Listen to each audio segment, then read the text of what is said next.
Hello everybody, my name is Bragster and welcome back to TEW 2020 where we're in charge of NXT. And I have a confession to make. We're in trouble. We're in a lot of trouble. So, as you know, to help with the progression of the series and stuff like that, I progressed pretty much the whole week, and give you an update at the end, expecting nothing to happen. Especially after the first two episodes, I thought there can't be any more call-ups. I was wrong. So, the ones that happened since: Keith Lee is going. He's going. And Johnny Gargano is going. So, that left me with an issue, because I was going initially to have Finn Balor win the title. That went down the window. Then I was going to have Keith Lee win the title, which is still happening. Hear me out. But then I was going to have Keith Lee hold it for a while, have battles with Johnny Gargano. That can't happen. So, I have come up with a plan. And just to prove to you how much work's gone into this, right? You probably can't see it. Let me have a look. Can you see it? Okay, you can see it a little bit, right? You can see... you can't see in detail, obviously, but you can see I filled a whole page full of just constant stuff telling me what matches to do, who's leaving and when, this, that and the other. My pay-per-view cards at the bottom, my initial pay-per-view card. So I've worked out who's taking each title, I've worked out everything. So, I've also worked out who's going to be the people that beat. So obviously, with Balor going, who's going to beat him? Who's going to be the guy to take all that popularity? Spoiler alert, Willie Mack's going to do that. I think that's a great way to debut him. So, yeah, I think there's some really good matches. I'll just go through a few matches that are coming up, right? Cole Balor, Cole Lee, Breeze Priest, Gargano Ciampa, and then the pay-per-view matches I'll leave for you guys. Yeah, I'll leave that for you guys to find out. But I just wanted to point out I do have a plan. I spent a lot of the night before recording this. I stayed up an extra hour than usual trying to work out who's leaving when, who's the best people. I'm also trying to get people in. So Jeff Cobb, I'm trying to get in. Marty Scurll, I'm trying to get in. And Heath Slater. Yes, Heath Slater was released, and technically in real life he wouldn't come back. But there's not a lot of people with good popularity that I can bring back. That I can bring in. So I thought Heath Slater for me is the perfect guy. He's a fan favourite. He can really replace like that Ciampa, Gargano, Keith Lee role type thing, where, you know, he's that guy that the fans are just going to love. Whether they're heel, face, they're always going to love him. Jeff Cobb or Marty Scurll might become that Karrion Kross type character. I think Marty Scurll will fill that Tommaso Ciampa role. I think, you know, that bearded bloke that's just mean, but you can't help but love him sometimes. And Jeff Cobb is just going to be that beast. And you know, at the top of the NXT card right now, we have Keith Lee and Karrion Kross, who are both beasts. I think getting someone in that is as well will just help. And I know we've got people in the roster that don't have a lot of popularity, but the problem with that, if you look at this role of a wrestler, major stars going, right?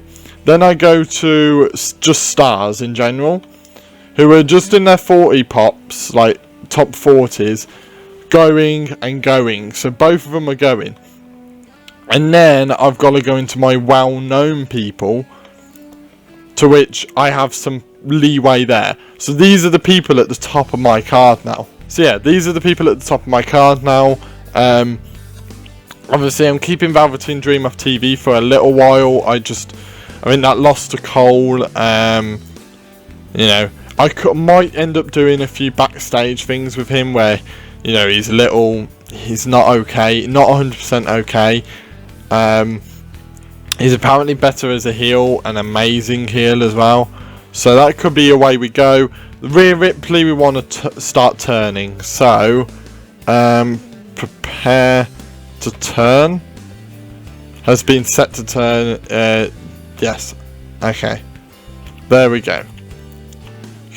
She is an amazing babyface, but I think as a heel, we want to see how she does. I think she'll be a really good heel as well. So, and I think this badass gimmick. Oh, okay. Pros and cons of a badass gimmick. Okay. Oh, okay. This is quite cool. Okay. Okay, that's actually quite cool. So the different gimmicks actually have their own thing to them. I like that. I like that. So there's so many different aspects.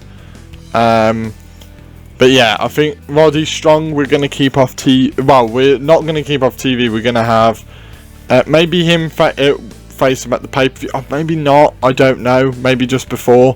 Because we've got another month's worth, a month and a bit worth of...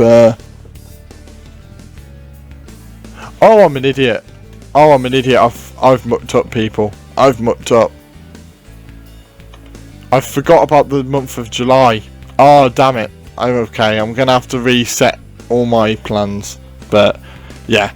I do have a plan. I do have a plan. Don't you worry about that. I'm just going to have to rejig it. But yeah, what I'll do is I'll book the show. I'll come back to you and I'll tell you what's gone on and stuff like that. But I have to replan all my stuff as well. Because, yeah, I forgot about the month of July. So, I'll see you there. Right, so we've booked the show. I'm really happy with it, to be honest. I think it's progressing all the storylines very, very nicely, just slowly but surely. Some are a bit more of a slow burner than others, like the Cruiserweight one with Kushida, Jack Gallagher, and that feud is a bit more of a slow burner than others. Obviously, we're having to really quicken the pace on the feuds with the people that are leaving. So we've got some really good matches coming up in the coming weeks. So I think this show has the potential to be bloody amazing. So I hope it is. So yeah, let's start the show. Let's get into it. Let's see what happens. So, the opening matchup of the night is Tommaso Ciampa versus Cameron Grimes. I want Ciampa to win because the Gargano Ciampa match, the final ever one in NXT, that one will be for a number one contendership for the NXT title in the future. So I need Ciampa to build up momentum.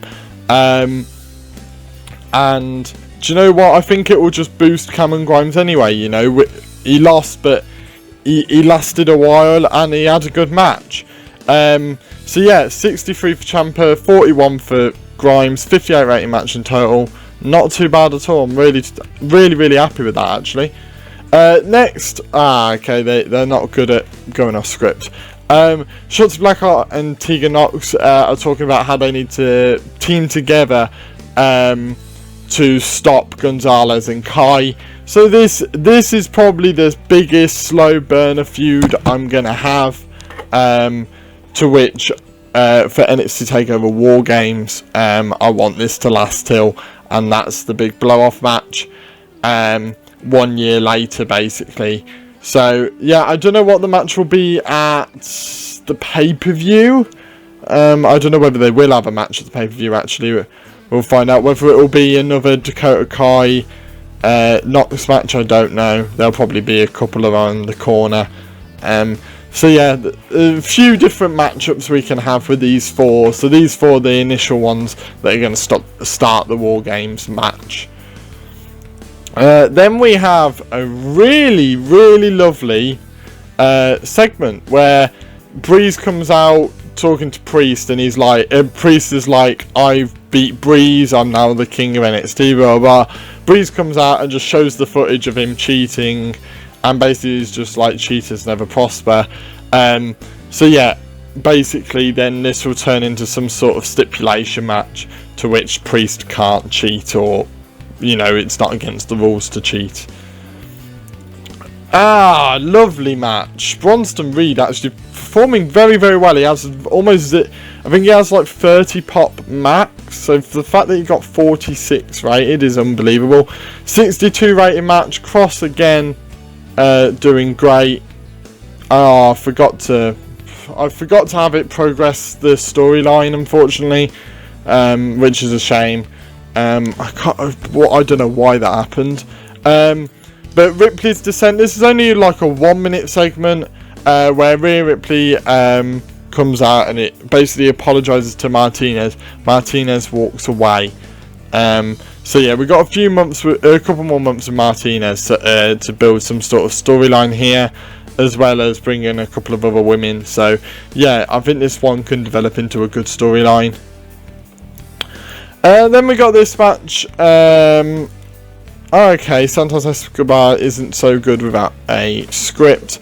A 35 rated segment. Jordan Devlin Escobar comes out saying that basically Maverick got what he deserved. Devlin comes out and says that Maverick shouldn't and doesn't walk alone, and there's a tag match between Devlin and Maverick versus Wilde and Mendoza next week. Then we've got this segment. It's just building up towards the Dunn and Thatcher, where Dunn basically storms into Regal's office, or you know, when Regal's on the iPads and stuff, and demands a match against Thatcher. He wants it, and yeah, it's going to be an interesting one, that match. I don't know what I'm going to do it in. Probably some sort of steel cage type thing.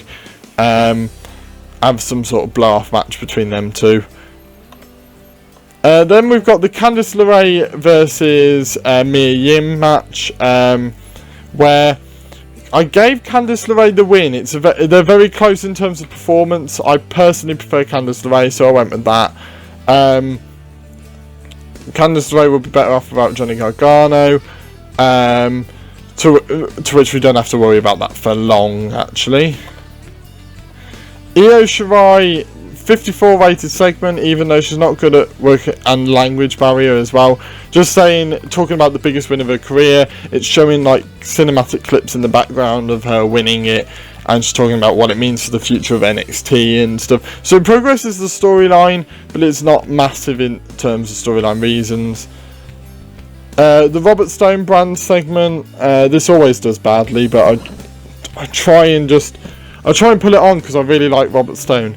Basically, Elio is trying to get the attention of Robert Stone, but he keeps his eyes on Chelsea Green the whole time, which is just a bit of a comedic sort of segmenty type thing. Kushida versus Jack Gallagher, very quick match, only an 8-minute match, but Kushida picks up the win. Basically, Jack Gallagher is a bit annoyed and thinks he could have beaten Kushida last week. If it was him in the ring at the end of the match instead of Tony Nese, he could have won. So he went for the match. Didn't quite work out for him. Then we've got Roderick Strong and Bobby Fish talking about Imperium and their future match with them, sort of thing. I'm basically going to have a super show. I think it'll be July, the third week in July, something like that, where all the titles will be on the line, something like that. So yeah, that'll be, I think, when Santos Escobar faces Devlin and stuff, and I think it'll end up with, I think, a triple threat match at the pay-per-view. Will be Escobar, Devlin, and Maverick. That'll be the thing at the pay-per-view. But yeah, not bad. Then we've got Gargano telling Lee he wants another shot at the title, and Lee says he's got some unfinished business.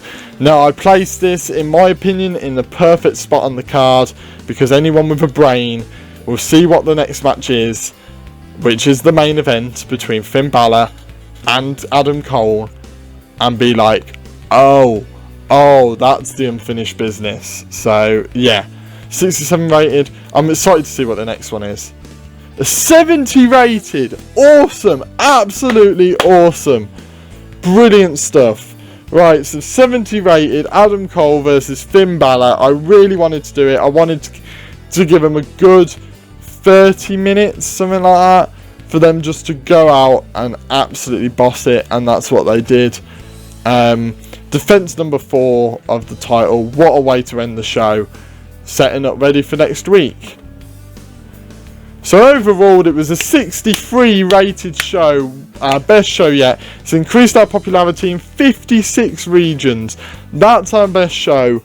And to be honest with you, I think this is the weakest of our future shows. I think we've got a lot of storyline to progress, and this Adam Cole thing comes to a close in the next episode. But 56 regions, that's huge. That's huge for us, because we've been struggling for popularity recently. So it's been really nice to see that, to see us progress popularity wise, because we've been on the cusp. We never produce an awesome show. We kind of produce a really good show every time. It's solid, like B grade stuff. This one was like A grade.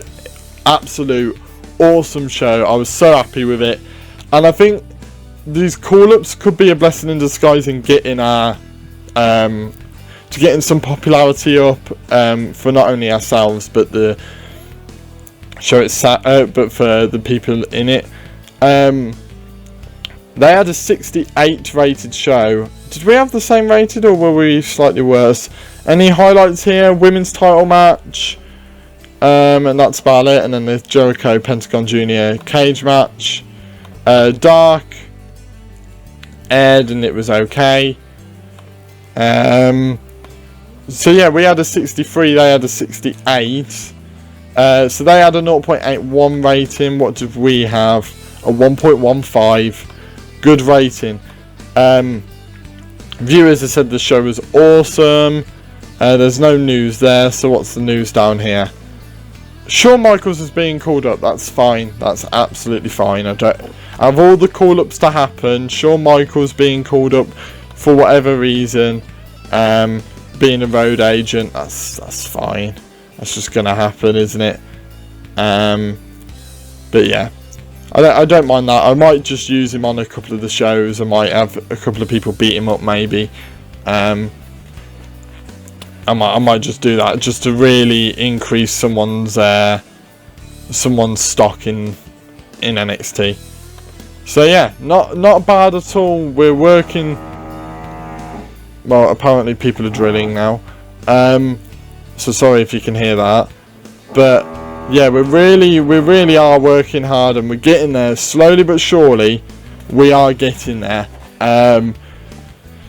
Yeah, unbelievable, absolutely unbelievable. Yeah, I'm really chuffed with that. Really was chuffed. We'll look at our popularity. So 54, 55. Nothing's really changed there. I wonder whether it's in like the other regions, maybe. I don't really know. Well, I'm not really sure. Maybe it's just increased all of the popularity to where it should be, or just like maybe in the lower regions by what, 1 or 2. But I think that's rectified our losses in the last couple of weeks. So yeah, I'm really chuffed with that. Obviously, thank you guys for watching. If you've got any ideas, please put them down in the comments down below. As always, we're really trying to progress the series. I've written down, obviously, all of the different things I'm coming up with for future weeks, because I think with the call-ups, I need to plan ahead very quickly, especially when someone does get called up. I need to plan ahead immediately. So, but yeah, I'm really excited to maybe bring some new people in, excited to see what the popularity of everyone's going up is. So yeah, put anything down in the comments, hit that like button if you like this video, subscribe if you're new, and I will see you in the next episode. See ya!